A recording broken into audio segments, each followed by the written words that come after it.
don't understand that it wasn't about the firearms. I was advocating for people's rights. The Israelis are using a lot of live ammunition right now. They're trying to push the protesters back. A lot of folks is just like, I'm not voting. They ain't even got no clear plan and we're gonna have clear water.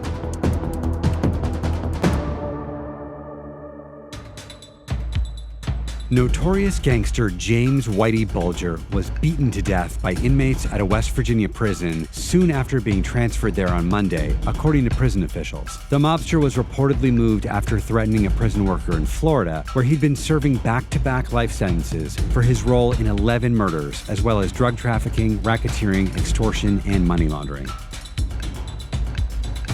The special counsel's office says it's asking the FBI to investigate reports that women have been offered money to falsely accuse Bob Mueller of sexual harassment. The office says it learned about the scheme from journalists reporting on a woman who says she was offered $20,000 by someone claiming to work for Jack Berkman. The conservative talk radio host and conspiracy theorist has called the FBI's referral a joke. In just 44 years, humans have wiped out 60% of the world's population of birds, fish, reptiles, and mammals. The Living Planet report blames humans for destroying animals' habitats through pollution, deforestation, and overconsumption. And it projects that by 2050, only a tenth of the planet will be free from human impact. This could all go away if we don't remember what we came through. This is the Trump campaign's first midterm ad, voiced by a woman, featuring a woman, voting for a fictional female Republican candidate. What's not included?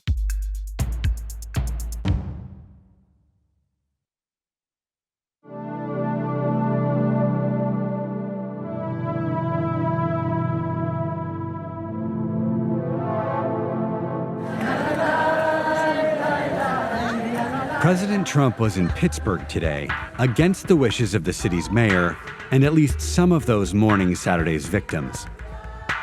Trump visited the Tree of Life synagogue, accompanied by the First Lady and his daughter, son-in-law, and Treasury Secretary, who are Jewish. Leading the tour was the congregation's rabbi, Jeffrey Myers, who in July wrote a blog post critical of elected officials for only showing up when it serves their own purposes and calling for sensible gun control. Trump didn't address the guns issue, and he won't be taking action. And the fight over gun control has already moved on from Washington.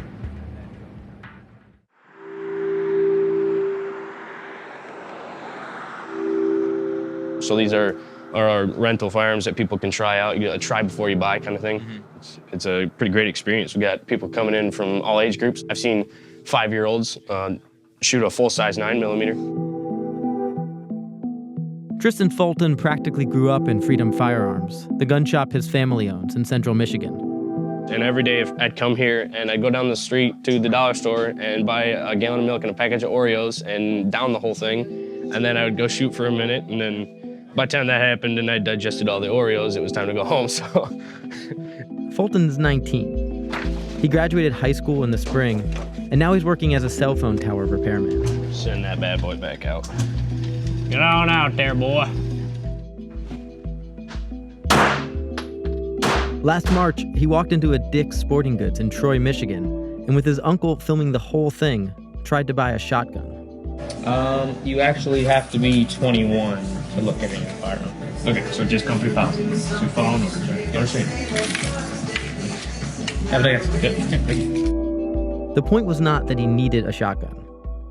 Clearly, because if you needed a shotgun, right, if I need a shotgun, I could just come here and hey, got it. Dad, I want a shotgun. Can I get a shotgun? But they don't understand that it wasn't about the firearms. It was about the rights. I was advocating for people's rights. When I showed up and I was like, hey, I want to take a look at that, he wouldn't even put it in my hands. And that's age discrimination is what that is. Fulton filed a lawsuit. And while it might sound frivolous, legal experts say he has a pretty good chance of winning. Dick's was one of a handful of national chains that stopped selling guns to people under 21 last year, after the Parkland school shooting. But Michigan's civil rights law says that no company can refuse service to someone based on their age, so long as what they want is legal. And in Michigan, where Dick's has 24 stores, you only have to be 18 to purchase a rifle. Hello? Hello? Hello? Oh, hey. Hi, yes. I can't really talk right now. I'm doing an interview. Thank you. telemarketer. I could just tell. Yeah. Just tell. James Mikowski is Fulton's lawyer. Is this calendar? Hold on, this is your calendar, right? That is my calendar. They're asking for more than $25,000 in damages. Mikowski has taken on gun cases before, but this is the first time he's doing it as a matter of civil rights. Yeah, this is not a Second Amendment issue at all. This is a civil rights issue.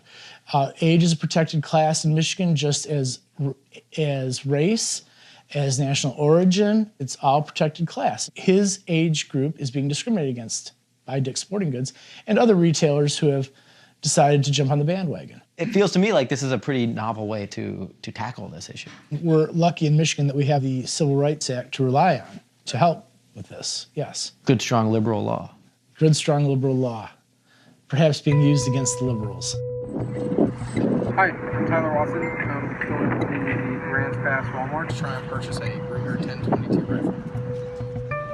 Around the same time Fulton filed his lawsuit, some 18 and 20-year-olds in Oregon were doing the same thing, recording themselves trying to buy a rifle at a Dick's and a Walmart. You're 20 years old? Yeah. And filing lawsuits. Fulton and his attorney both say the idea came to them spontaneously. Is there any coordination at all? None whatsoever, at least not on my part. Is the NRA involved in any of these groups? They are aware of the litigation and they're supportive in the sense of go get 'em Tiger, but they're not involved in any way in the lawsuit, no. Dick's has declined to comment about this case, but in a previous statement, its CEO urged lawmakers to pass common sense gun reform, including raising the minimum age to buy a gun to 21. In a way, that's what really has the gun rights groups concerned. At a time when Congress and state legislatures seemingly can't get anything done on gun control, corporations have started to take real action on the issue. Companies like Delta, FedEx, and Levi's have all ended discount programs with the NRA, or joined high-profile campaigns against gun violence. So don't they have that right as a company to make that? They have the right. Sure, what, do they have the right not to serve black people then? You think they're the same thing? Why isn't it? What's the difference? Whether I can control my age or the color of my skin? For pro-gun conservatives like Tristan's Uncle Joel, gun restrictions have to be fought just as hard, whether they're coming from Dick's and Walmart or the government. Gun rights are secure in so many respects. Why is this a fight worth picking? Is it a fight worth picking when anybody is disadvantaged? So 18, 19, 20, we start to think of these folks as kids, but he can sign contracts, he can go get married. If he's going to be held to those same responsibilities, should he not be able to exercise those rights? Is that a threat though? I mean, is what they're doing actually posing a real threat to gun rights? When it comes to civil rights, when it comes to people's individual rights, we're not going to go down the slippery slope and try and climb back up. We're going to nip it in the butt and stop it early. If we don't, it'll just accelerate and it'll continue to grow.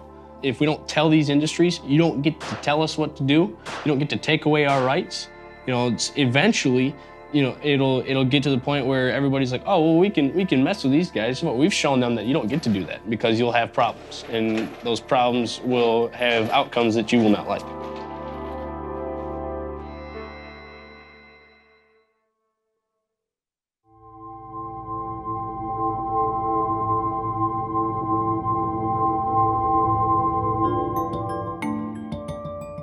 Where Granny at? Granny, where the toothpaste at, Sonny? It's in the cabinet. And this one? Ariana Hawk is 28 years old. She's raising 5 young kids on her own. How you gonna brush your teeth with French toast? Girl, go finish eating. I thought you was done eating. 5 minutes, kid. In 2015, Ariana's kids began to get sick. Her son, Sincere, broke out in lesions all over his body. The city of Flint, Michigan was in the process of discovering that its water was poisonous. In the past, how would you have described your voting record? A non-voter, person who didn't care about voting. And then what changed? It was 2 years into the water crisis, and it was like, why is it still going on? And I started to figure out, how could I get the knowledge about it? What do I need to do? And I found out, the first step was going to city council meeting and just hearing that, oh, I get to elect these people up here? For much of the nation, the midterms are a referendum on the last 2 years of Trump. No. For a lot of Michiganders, though, the election is about water.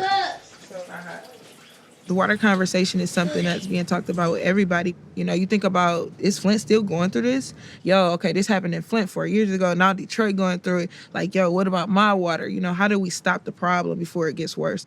What do you think that the water issues in the state represent to people? A lack of care. A lack of care. Because when you think about water, that's life. And if you're not thinking about people's lives, then you just don't care. So it's a lack of care. Every week, Ariana and hundreds of other residents wait online for donated water from local churches and organizations. How long have you been in line? 2 hours. Yeah, we got here at 9:36. It's 11:36, exactly. Yeah. So I'm tired. The government stopped funding free water efforts in April, after Republican Governor Rick Snyder declared the city's water safe. But a lot of Flint residents don't trust him or any other government official anymore. And that lack of trust is, for some, the thing that's bringing them to the polls for the very first time. For others, it's the thing that's keeping them home. Do you think it's more likely that that kind of disappointment is going to make people more energized to get involved in politics, or do you think it's going to make them less likely to? Probably less likely. You don't have an opinion. You don't have a voice. How long have people been dealing with this in Flint? I vote every time, but it's because it's my right and my duty. Do you trust any politicians? No, not here in Flint, I don't.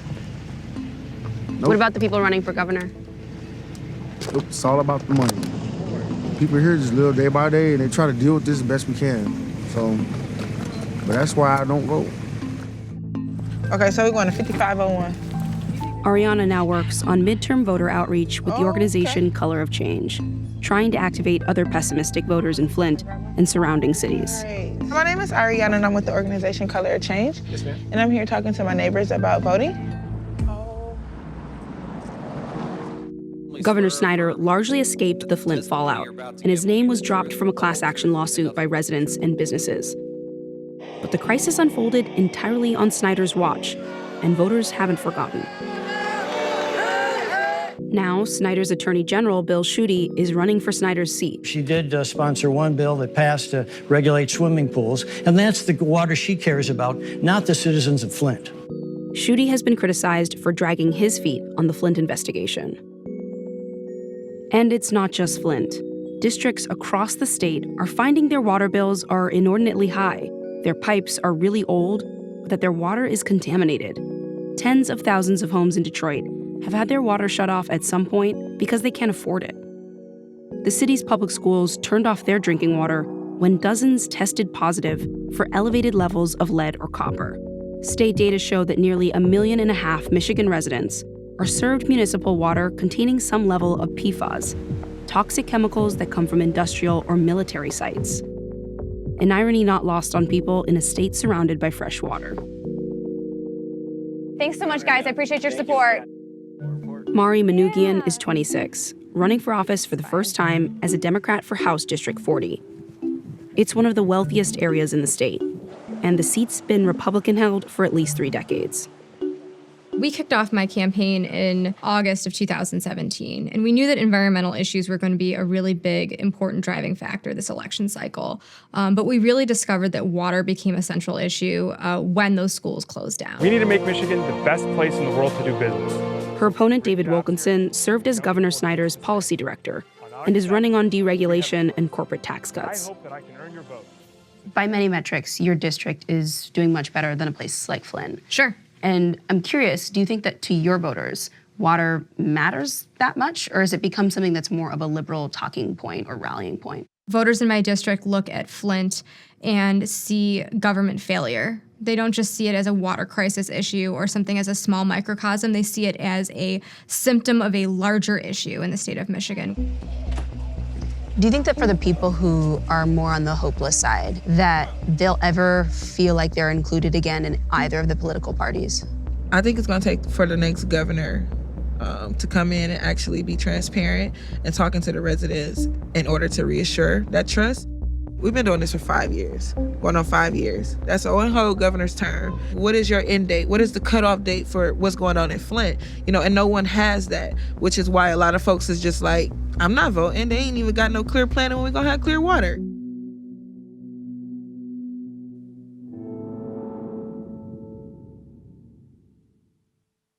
Last week, we told you we were able to buy Facebook political ads posing as Mike Pence, Tom Perez, and the Islamic State. We were able to do it in spite of Facebook's new political transparency tool that was supposed to bring Facebook in line with conventional advertising rules that identify who paid for an ad. Clearly, it didn't. At the time, Facebook Director of Product Management Rob Leathern gave us this statement. So 7 days before the midterms, we decided to see if Facebook had made any progress. This time, we tried to get approval from Facebook to post ads posing as all 100 current US senators. And it worked. Facebook gave us approval to run ads supposedly paid for by all 100 senators in minutes. So we reached out to them again. And this time they said, when it comes to political and issue advertising on our platform, we believe people on Facebook should know who is behind the ads they're seeing. They also confirmed that the paid-for disclosures of 100 US senators should have never been approved. We reached out to Senator Ron Wyden, one of the senators we could have posed as on Facebook, and he released this statement. If Facebook is going to claim to verify who's paying for political ads, they need to actually do the work. 32 senators are in re-election races, and we could have posed as any of them. It's worth noting that Facebook, by its own count, has made nearly $300 million on political ads since the paid-for disclosure was introduced in May. It's still unclear if others have attempted to exploit the paid-for box as we did. Ironically, Facebook did reject one of our attempts when we tried to get approval to post an ad paid for by CEO Mark Zuckerberg.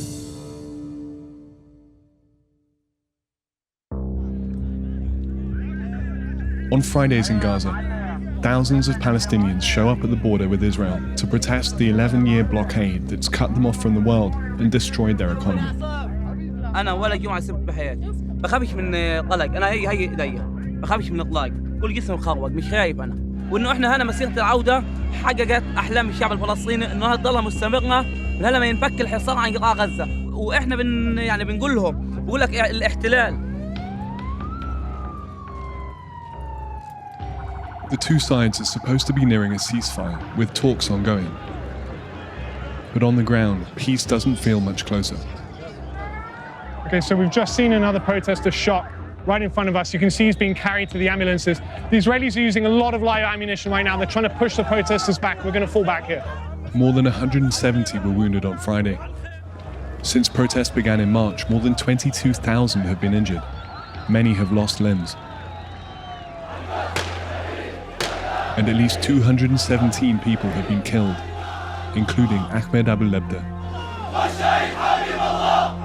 So this is just one of 4 funerals that are taking place today. These demonstrations have been going on now for more than 30 weeks, and it's not just the protests at the border, it's the funerals afterwards.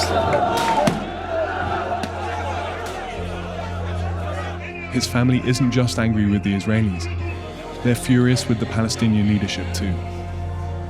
حسبنا الله ونعم الوكيل على الرئاسة وعلى الزعماء وعلى الرئيس أبو مازن وعلى كل من قال أنا رئيس لأن كل هذا اللي بصير من وراه إحنا الحصار دمر الشعب الفلسطيني كله دمر شعب غزة كله الناس قاعدة بتموت في ضوء بتطالب في حقها طلعت وين طلعت على السلك بتطالب في حقها بتطالبش أكثر من حقها.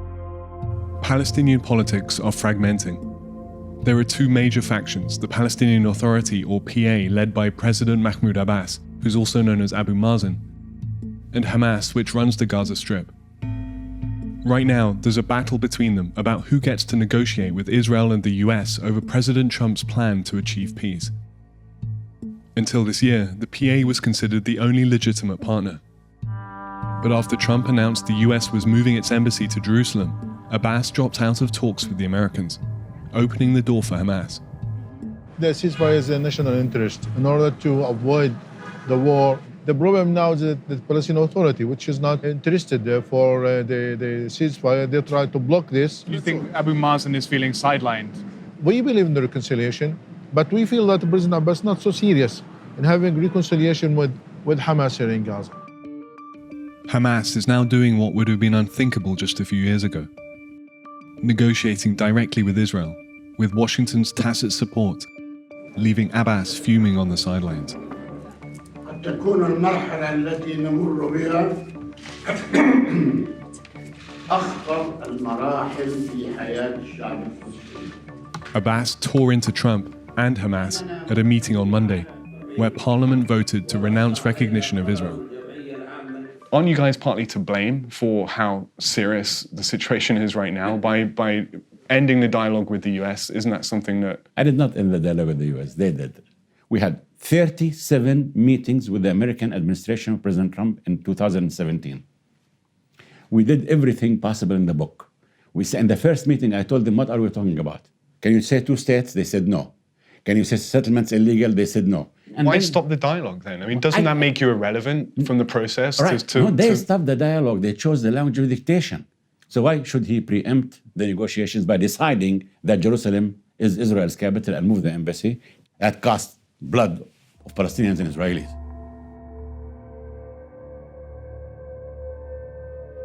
The border's in that direction. The border is actually about a few kilometers. Okay. And the night we could see the border closer. Closer, yeah. Power dynamics may be shifting for Palestinians, but on the Israeli side, commanders are also skeptical that the latest negotiations will achieve anything. There are now talks that are hopefully going to have some kind of a deal and agreement. Yeah, they have talks on a deal, but beneath the surface we know they have internal inflictions. So if they themselves could not settle, and they certainly could not settle with us.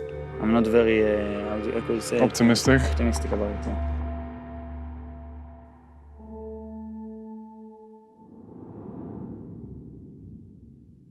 Holy shit. The Sailor's Time. Oh my God. Kind of a hot jam. And I follow the gypsy fairy queen. Wow.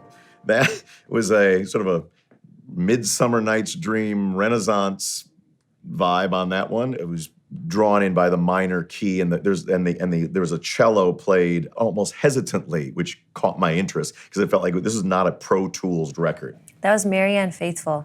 Well, there you go. She's certainly following the Gypsy Queen, and that's perfect. You'll be left in the dust unless I stuck by you. You're the sunflower. I think your love would be too much. It's not particularly kicking my ass musically, and lyrically, there's nothing for me to particularly hang my hat on. I'm a fan of Post Malone and a lot of like the cadences and stuff that are in his biggest hits. You may not know it, but the first concert he ever went to, his dad took him to see Korn. So he has a background that is different from other people on the same Spotify playlist as him. He's a great crafter of kind of melody and vibe that's very unique and outside. I think he just combines other influences than a lot of people that are in the same lane that he is.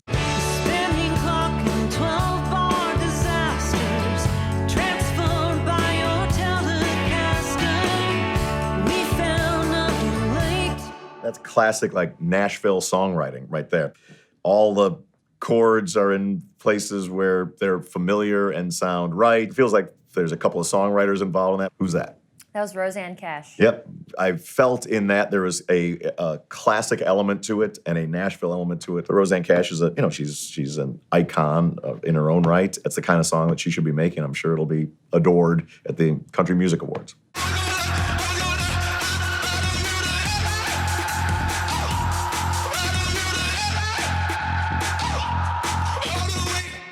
Nothing I didn't like about that. I don't know what's making those sounds, whether it's synthesizers sounding like guitars or guitars sounding like synthesizers. I would hope that it would be played at some sort of illegal rave somewhere where people had jumped a fence. I was in for the journey on that one. It was a jam.